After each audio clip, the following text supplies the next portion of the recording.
제자들과 또 우리들에게 부탁하신 것이 있습니다.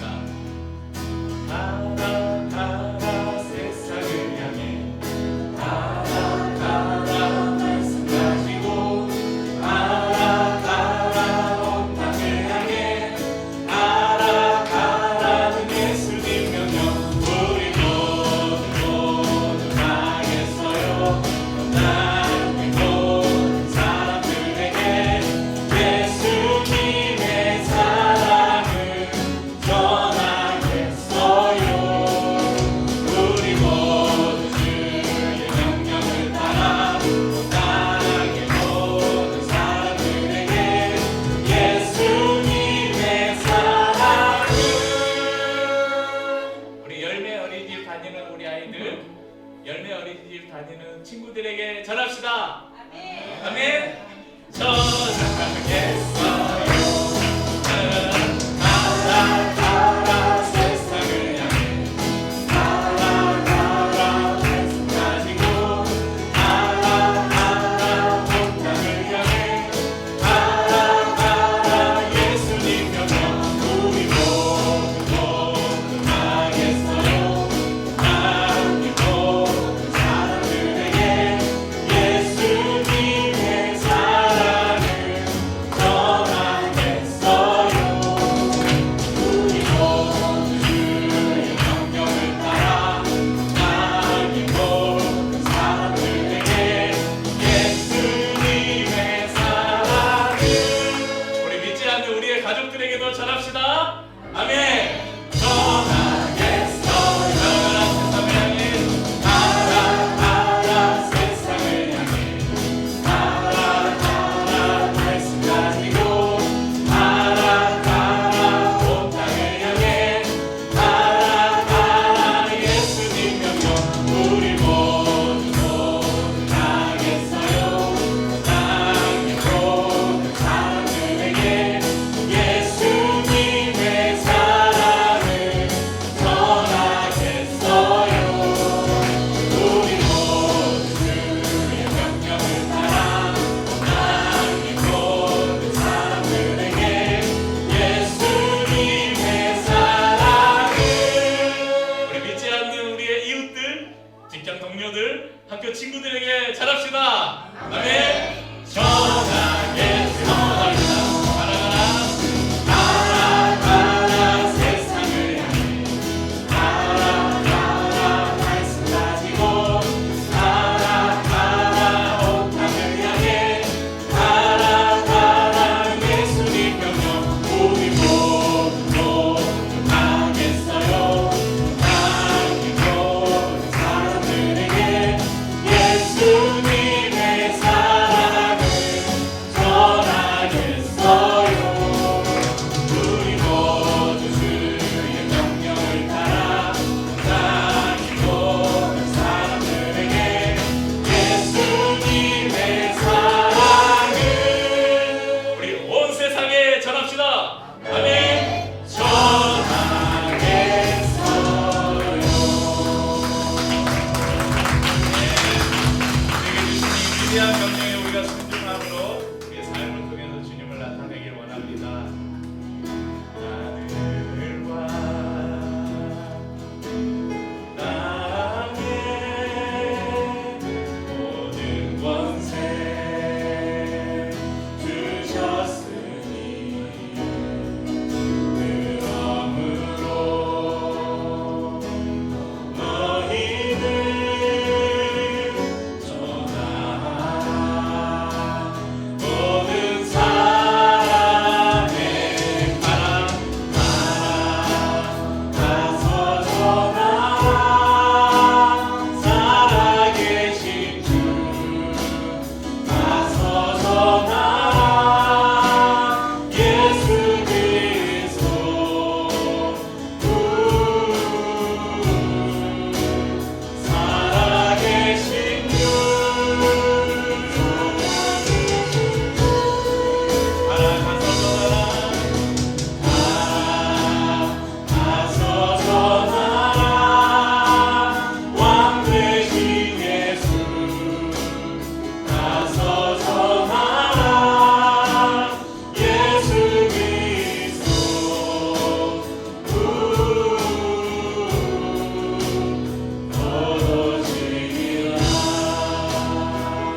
가르치라. 너희에게 분부한 모든 것을 가르치라. 이 세상 끝날까지 영원히 우리와 함께 하시겠다 약속하셨습니다. 영원히 함께 있을. 그러므로 너희는 가라. 가서 전하라. 살아계신 주. 가서 전하라. 예수 그리스도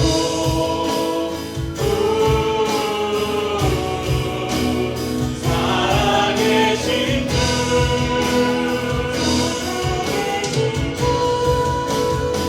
가서 전하라.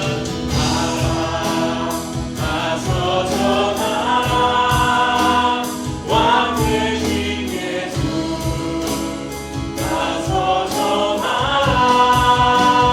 예수 그리스도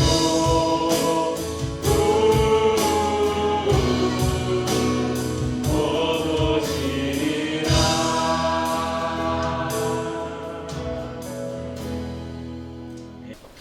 지난 주일에 우리 또 좋은 날씨와 좋은 자연, 아름다운 자연 속에서 함께 행복한 시간을 가졌었습니다. 다시 한번 우리 준비하신 분들과 또 함께 귀한 시간을 동행해 주신 성도님들에게 감사를 드립니다. 그냥 어제 놓은 것 같은데 어제 갔다 온 것 같은데 벌써 한 주가 지났어요. 그래서 왜 주일이 이렇게 빨리 오나 요즘에 항상 그런 생각이 듭니다. 왜 이렇게 주일이 빨리 오지? 물론 우리 성도님들을 막 만나기를 사모하는 마음이 커서 그러겠죠. 시간이 참 빨리 간다는 생각이 듭니다. 시간이 빨리 간다는 것은 나에게 남은 시간이 많지 않았다 그런 생각을 하게 되고, 그래서 주어진 시간 순간순간이 더 귀하게 여겨지고 하루하루를 더 소중하게 더 성실하게 살아야겠다 그런 생각을 해봅니다.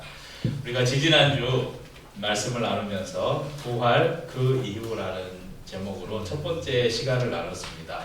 예수님께서 유월절 만찬을 나누시기 전에 제자들의 발을 씻는, 우리가 소위 세족식이라고 말하는 제자들의 발을 씻으면서 제자들에게 유언처럼 남기신 말씀이 있었죠. 내가 너희에게 이렇게 본을 보였으니 너희도 가서 이렇게 하라. 그래서 예수님께서 제자들의 발을 씻기신 이유가 무엇인가? 너희도 그런 삶을 살라고 예수님이 직접 본을 보여주셨다고 말씀하셨습니다.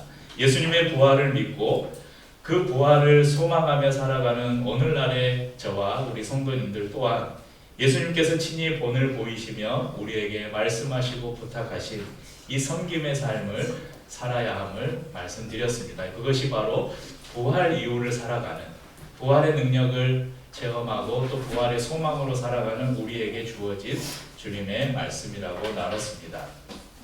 오늘은 부활 그 이후 두 번째 말씀을 나누려고 합니다. 첫 번째 시간이 예수님께서 십자가를 지시기 직전, 죽으시기 직전에 유언처럼 남기신 말씀이라면, 오늘 우리가 두 번째 나눌 말씀은 예수님께서 부활하시고 이제 하나님 우편으로 가시기 전에, 그러니까 승천하시기 직전에 우리에게 주신 말씀입니다.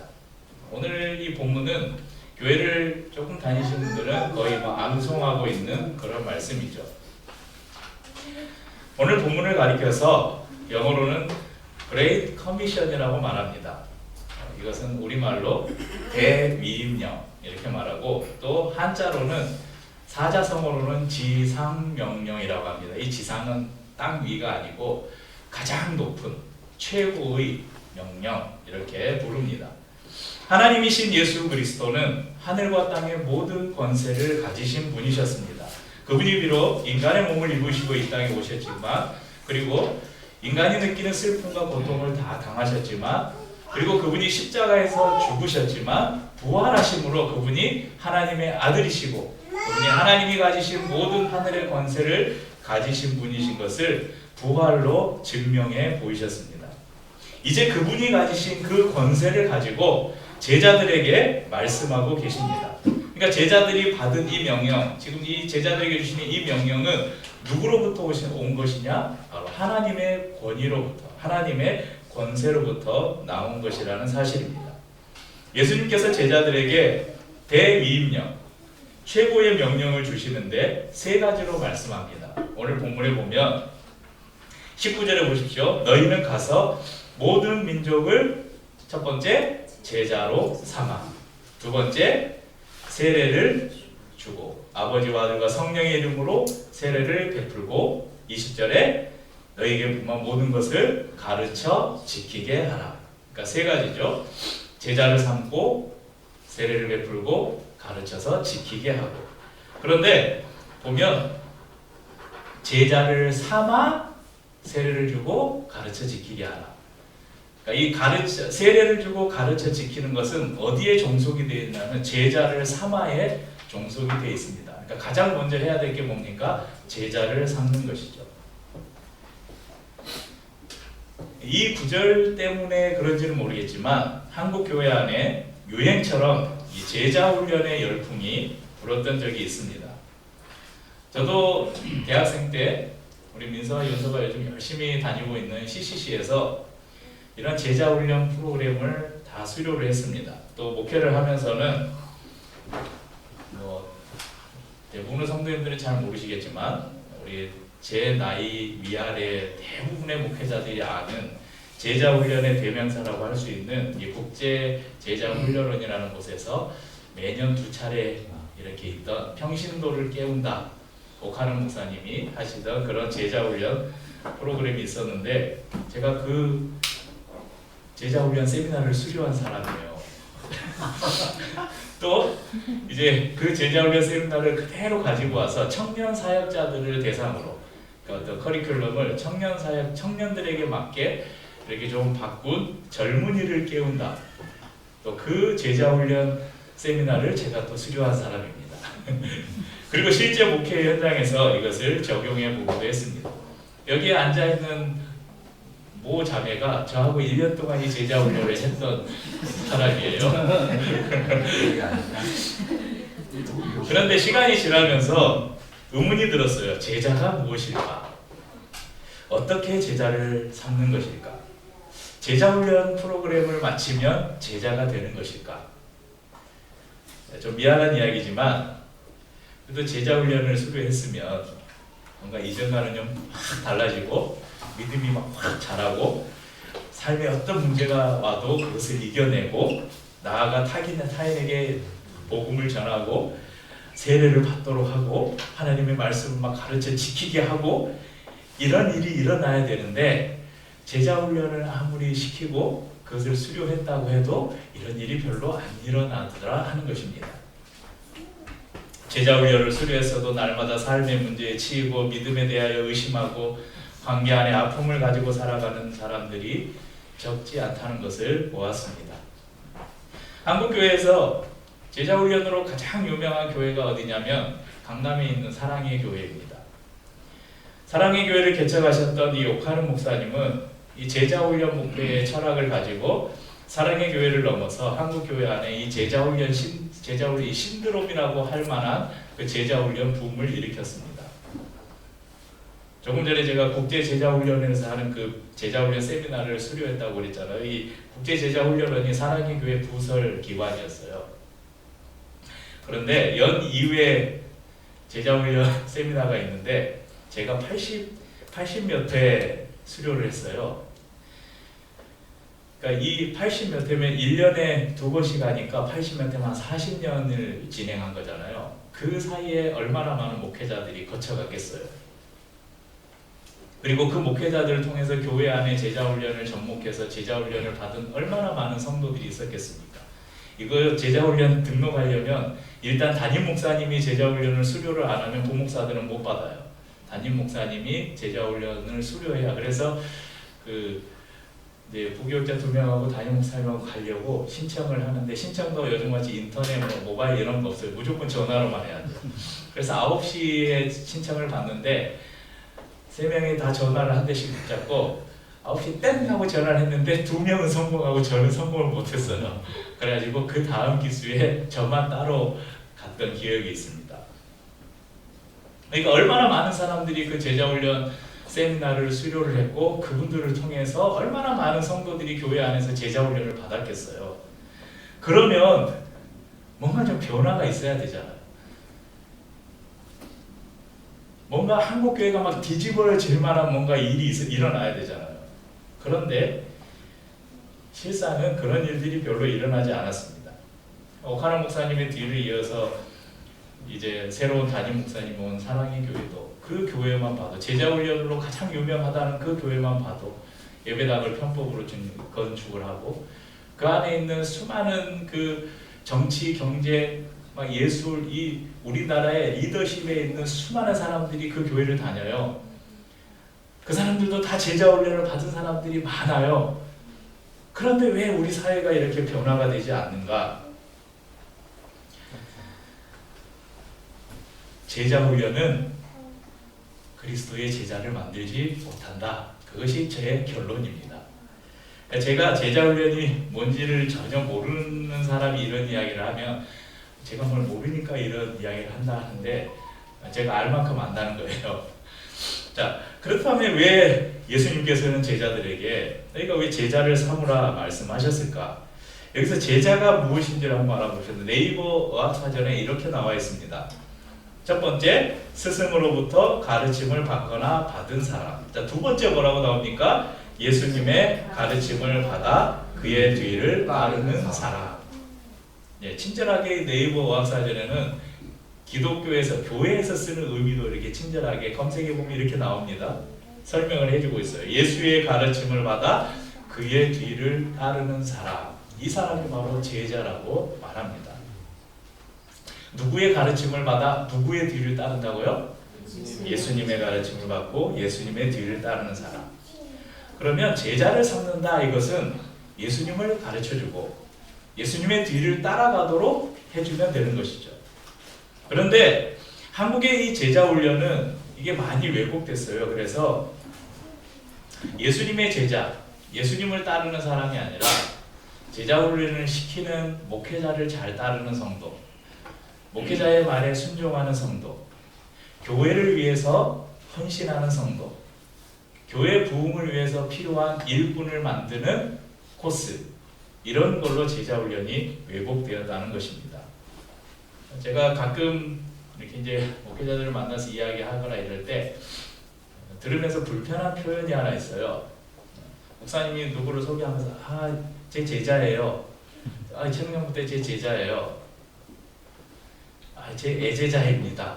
제 아들입니다. 제 딸입니다. 여기는 진짜 아들, 딸이 아니에요. 영적인 아들이다, 영적인 딸이다 이런 말을 쓰는 걸 보면서 저도 아주 잠깐 그런 말을 쓸 때가 있었지만 시간이 좀 지나고 그런 말을 썼던 제가 참 부끄럽게 느껴질 때가 있었습니다. 무심코 내뱉는 이런 말 안에 아주 위험한 생각이 자리 잡고 있다는 것을 발견했기 때문에 그렇습니다. 그러니까 교회가, 목회자가 어느샌가 예수님의 제자가 아니라 내 제자를 만들고 있었다는 거예요. 예수님을 따르는 사람이 아니라 내 말을 잘 듣고 내 말을 잘 따라오는 사람을 만들고 있었다는 것입니다. 또 제자훈련이라는 명목하에 생겨난 아주 나쁜 것이 하나 있는데 그것이 뭐냐면 교회 내의 서열화입니다. 교회 처음 들어가면 새가족 양육을 받습니다. 그리고 양육반에 들어가고 제자훈련반에 들어가고 사역훈련반에 들어가고 그 다음에 은사훈련반에 들어가고 그 다음에 마지막에 전도 폭발 이런 과정들이 교회 안에 코스로 있어요. 그래서 이 코스를 어느 코스를 수료했냐가 그 교회 안에서 그 사람의 영적인 레벨을 결정하는 거예요. 이게 성도들의 서열을 교회 안에 있는 제자훈련 프로그램으로 정하는 일들이 있었다는 것입니다. 그래서 교회 안에서 인정받기 위해서는, 교회 안에서 어떤 직분을 받기 위해서는 이런 코스들을 수료해야 됐어요. 그런데 성경 어디에도 직분을 주는 프로그램으로 제자훈련을 하라고 말씀하지 않으셨습니다. 저는 제자훈련 프로그램이 아주 없어져야 될 나쁜 것이라고 말하는 것이 아닙니다. 오히려 왜곡된 이것들을 오히려 바르게 우리가 교회 안에서 적용해 보아야 된다는 그런 말씀으로 드리는 것입니다. 오늘 본문으로 돌아가서 마태복음 28장 이 대위임령을 보면서 이 위임령이 과연 모든 성도들에게 적용된 하나님의 명령인가? 16절 보십시오. 16절에 이 명령을 지금 누구에게 주시고 있는지 11 제자가 갈릴리에 가서 예수께서 지시하신 산에 이르러, 즉 예수님께서 11 제자를 따로 예수님께서 약속하신 곳에 부르신 다음에 그들에게 지금 말씀하고 있는 거예요. 오늘 말씀 전에 찬양들을 쭉 미리 이 성경 본문을 읽어보거나 보고 오신 분들은 오늘 제가 왜 이런 찬양을 불렀을까 아마 바로 생각이 나셨을 거예요. 갈릴리 마을 그 숲속에서 주님 그 11 제자 다시 만나시사 11 제자를 부르셔서 그들에게 지금 명령하시는 겁니다. 그리고 또 19절에 보면 제자를 삼고 세례를 주라 그랬잖아요. 자, 세례는 우리 한국교회는 세례는 누구만 베풀 수 있어요? 목회자만 베풀어야 돼요. 여러분들이 아무 데나 가서 예수 믿는다니까 세례 주고 그러면 이단이라고 막 신고 들어가요. 그렇다면 이 명령은 목회자에게만 주신 것인가? 그런데 저는 이 말씀을 다른 관점으로 접근해 보려고 합니다. 아까도 말씀드렸듯이 제자를 삼는다는 것은 목회자나 제자 훈련을 시키는 누군가의 제자를 만드는 것이 아니라 예수님을 따르는 제자를 만드는 것이다. 이런 전제를 두고, 그렇다면 예수님의 제자는 어떻게 만들면, 어떻게 하면 예수님의 제자가 되는가? 어떻게 하면 예수님의 제자를 삼는가? 이것에 대한 대답을 예수님께서 직접 우리에게 가르쳐 주고 계세요. 요한복음 15장 8절 말씀 같이 읽어봅시다. 너희가 열매를 많이 맺으면 내 아버지께서 영광을 받으실 것이요 너희는 내 제자가 되리라. 자, 제자가 되는데 어떻게 하면 제자가 된다고요? 열매를 많이 맺으면. 그러면 예수님 어떻게 하면 열매를 많이 맺습니까? 예수님이 또 친절하게 우리에게 가르쳐 주시네요.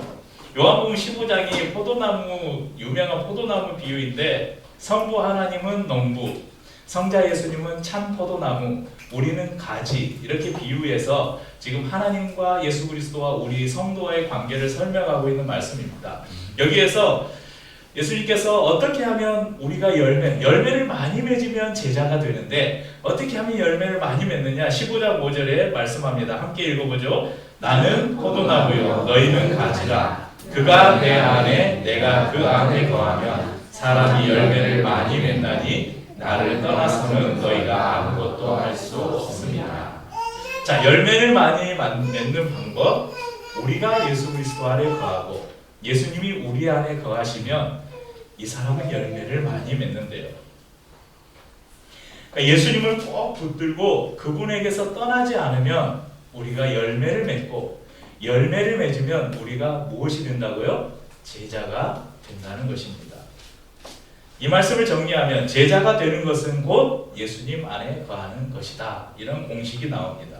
그러니까 제자를 삼는다는 것은 누군가에게 예수님을 전해주고 그로 하여금 예수님을 모시고 예수님 안에 살도록 해주는 것이다. 이렇게 생각할 수 있습니다. 어떻게 그렇게 할 수 있을까? 바로 우리의 삶을 통해 그리스도를 나타내는 것으로 가능합니다. 제자를 만들기 위해 제자훈련 프로그램을 돌리는 것이 아니라 우리 성도님들, 저를 비롯한 우리 성도님들 한 사람 한 사람이 예수 그리스도를 주인으로 모시고 그분 안에 거하고 예수 그리스도가 내 안에 주인으로 거하실 수 있도록 늘 그분께 우리의 삶의 자리를 내어드리고 살아갈 때 우리를 통해서 또 누군가가 예수를 만나고 제자로 살아가게 된다는 것입니다. 그래서 제자를 만들려는 제자화를 멈추고 함께 부름받은 그리스도의 사람들, 곧 제자들이 함께 살아갈 때 우리 안에서 또 다른 그리스도의 제자가 나오게 될 것입니다. 어떤 사람들은 제가 하는 이런 목회를 보고 새벽 예배도 안 드리고 일주일에 예배 한 번만 드리니까 편하고 좋겠다. 뭐 교회 프로그램도 없고 기도회도 없고 그러니까 좋겠다 그렇게 생각을 하면서 참 목회 편하게 한다 이렇게 속으로 대놓고 말하는 사람은 없지만 속으로 그렇게 생각하는 사람들이 있을 거라고 생각합니다. 또 이런 교회를 다니는 여러분들을 향해서 아마 여러분도 혹시 들어보신 분들 계시잖아요. 야 좋겠다. 일주일에 한 번만 교회 가면 되고 야 헌금하라고 말도 안 해. 전도하라고 이야기도 안 해. 뭐 교회에 뭐 있다고 나오라 뭐 있다고 나오라고도 안 해. 얼마나 편해. 교회 가면 밥도 줘 막 커피도 줘. 야 너 참 편하게 교회 다닌다 신앙생활한다 이런 말 혹시 들어보신 분 있으시죠? 저는 우리 성도님들에게 묻고 싶어요. 저도 이런 교회에서 사역을 오랫동안 했는데 교회 안에 월요일에는 무슨 또 화요일 보통 교회 안에 화요일하고 목요일날 전도하는 전도들을 가르쳐서 보통 화목 전도대 이러는데 월요일에는 뭐가 있고 화요일 목요일에는 또 전도하고 수요일에는 수요 예배 있고 금요일에는 금요 기도회 있고 토요일에는 교회 청소하고 식당 저기 밥 준비하고 그래서 근데 나오는 분들은 맨날 똑같아요. 그렇게 교회 안에서 행해지는 수많은 프로그램들에 참여하면서 야 내가 이렇게 열심히 하니까 내가 꽤 괜찮은 신앙이냐 믿음이 좀 괜찮은 사람이지 이렇게 신앙생활을 하는 사람의 신앙생활이 편할까요? 아니면 일주일에 비록 한 번밖에 교회를 안 가지만 그 예배를 드리고 나서 일주일 동안 각자의 삶에서 교회도 안 가요. 설교도 안 들어요. 근데 혼자서 말씀을 봐야 돼요. 혼자 기도해야 돼요. 혼자 세상과 치열하게 싸워야 돼요. 어떤 게 신앙생활하기가 더 어려울까요? 여러분 후자가 훨씬 더 어렵습니다. 그러면 만약에 요즘에 그 새로 교황이 선출돼서 전 세계적으로 뉴스가 되고 있는데 천주교에서 하는 것처럼 예전에 종교개혁이 일어나기 전에 교회 안에서 뭘 팔았습니까? 면죄부라는 것을 팔았어요. 그러니까 자신의 죄를 위해서 아니면 자신의 가족이나 누가 죽었는데 예수를 믿지 않았거나 아니면 뭔가 천국에 갈 만한 공로가 부족해요. 그래서 그 사람의 이름으로 대신해서 돈을 주고 면죄부를 사요. 그럼 그 사람이 연옥에 있다가 혹은 지옥에 있다가 천국으로 간대요. 아니면 여러분의 구원을 위해서 여러분 100만 원을 주고 여러분 면죄부를 사시면 여러분이 지은 죄가 사함을 받습니다. 이렇게 하면 여러분 진짜 열심히 일해서 100만 원 모아가지고 가서 딱 주고 면죄부 사면 마음이 든든할 거예요. 야, 이제 나는 죄 사함을 받았다. 나는 이제 천국 갈 수 있다. 이게 편하겠어요? 아니면 예수 믿는 것 아무 공로 아무 대가 없습니다. 여러분 예수 그리스도를 여러분의 구주로 믿으시면 여러분 천국 갈 수 있습니다. 이게 쉽겠어요? 이게 더 어려워요. 차라리 돈을 주고 사면 쉬워요. 차라리 우리가 어떤 노력을 해서 눈에 보이는 뭔가를 얻으면 쉬워요. 이것을 다시 한번 설명을 드리면 우리가 교회 안에서 행해지는 여러 프로그램들에 참여하고 그것을 통해서 내가 지금 영적으로 이만큼 성장했지 난 영적으로 괜찮은 사람이야 이렇게 뭔가 표시가 있다면 오히려 신앙생활하기가 편하다니까요. 그런데 아무것도 없어요. 일주일에 나와서 예배드리는 이 시간밖에 없어요. 그런데 매일매일 순간순간 우리는 세상과 싸워야 돼요. 그리고 거기서 이겨내야 돼요.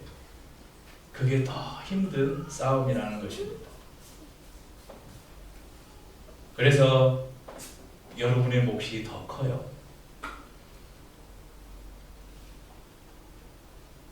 여러분의 옆에 있는 동역자가 그래서 더 중요한 것입니다. 제가 나름 다시 한번 말씀드린다. 한국교회 안에서 내노라 하는 여러 제자훈련 프로그램들을 수료하고 또 적용해 보기도 한 사람으로서 분명하게 말씀드릴 수 있는 것은 교회 안에서 행해지는 프로그램을 여러분이 참여하고 수료한다고 해서 여러분이 그리스도의 제자가 되지는 않습니다. 오히려 그리스도 안에서 우리가 그리스도를 내 중심에 모시고 떠나지 않으려고 발버둥치고 예수 그리스도가 말씀하시는 대로 말씀하신 그 말씀대로 살려고 발버둥 치며 살아가는 그때 우리가 비로소 그리스도의 제자가 될 수 있다는 것입니다. 이 자리에는 저희 교회를 처음 나와서 예수를 믿고 세례를 받으신 몇 분이 계십니다. 여러분들 우리 교회에 뭔가 좋은 아주 체계화된 좋은 프로그램이 있어서 저희 교회에 오셨습니까? 아니면 여러분들은 어떻게 예수님을 만나기로 그리고 예수님을 믿기로 세례를 받기로 결단하셨습니까? 아무도 제가 믿기는 내 주위에 있는 내 옆에 있는 저분의 삶, 저분 안에 있는 그리스도, 저분이 그리스도를 따라가는 그 삶을 보고 나도 예수를 믿어야 되겠다. 아마 그렇게 결단하고 세례를 받으셨을 것이라고 믿습니다. 예수를 믿고 살아가는 누군가의 삶을 통해서 그 안에 계신 예수님을 보았기 때문에 나도 그렇게 살고 싶다라고 예수님을 영접하셨을 것입니다. 이것이 바로 주님께서 우리에게 말씀하신 제자를 삼으라 이 명령입니다. 우리 한 사람 한 사람이 그리스도를 우리의 중심에 모시고 그분 안에 거하시면서 살아가십니다. 그것이 바로 제자로 살아가는 삶입니다. 또한 그런 우리의 모습을 통해서 사람들이 예수를 보고 예수를 만나고 또 제자로 함께 헌신하는 사람들이 또 생겨날 것입니다. 우리 그렇게 하나님의 나라를 함께 살아가시길 바랍니다. 이것이 부활 이후를 살아가는 성도들에게 주신 주님의 명령입니다. 그러니까 오늘도 우리는 부활의 시간을 살아간다고 말씀을 드렸습니다. 다시 한번 말씀드리죠. 정리합시다. 자, 주님께서 우리에게 주신 명령이 있는데 제자를 삼아 세례를 주고 가르쳐 지키게 하라. 그것은 가르쳐 지키는 것과 세례를 주는 것은 무엇에 종속된다고요? 제자를 삼는 것에. 그러면 어떻게 제자가 된다고요? 열매를 많이 맺으냐. 열매는 어떻게 맺게 된다고요? 그리스도가 내 안에 그리스도가 거하고 내가 그리스도 안에 거하는 연합을 통해서 열매를 맺게 된다고 말씀하셨습니다. 그래서 하루하루를 살아가면서 비록 우리가 몇 시간 이렇게 함께 예배드리고 또 우리가 헤어져서 다음 주에 만날 때까지 여러분에게 주어진 그 책무가 너무 커요. 그렇지만 그렇게 그리스도를 마음에 모시고 살아가다가 힘들면 성도들에게 손을 내밀고 언제든지 제가 여러분을 제자화 해드릴 수는 없지만 여러분 제자로 여러분의 곁에서 함께 걸어가 드릴 수는 있습니다. 언제든지 어려울 때 여러분 성도들에게 또 저에게 여러분 손을 내미시고 우리가 함께 이 길을 걸어갈 수 있기를 주님의 이름으로 축복합니다. 주님이 우리를 빛으로 부르셨으니 부르심 따라서 나 살기 원해 거룩한 나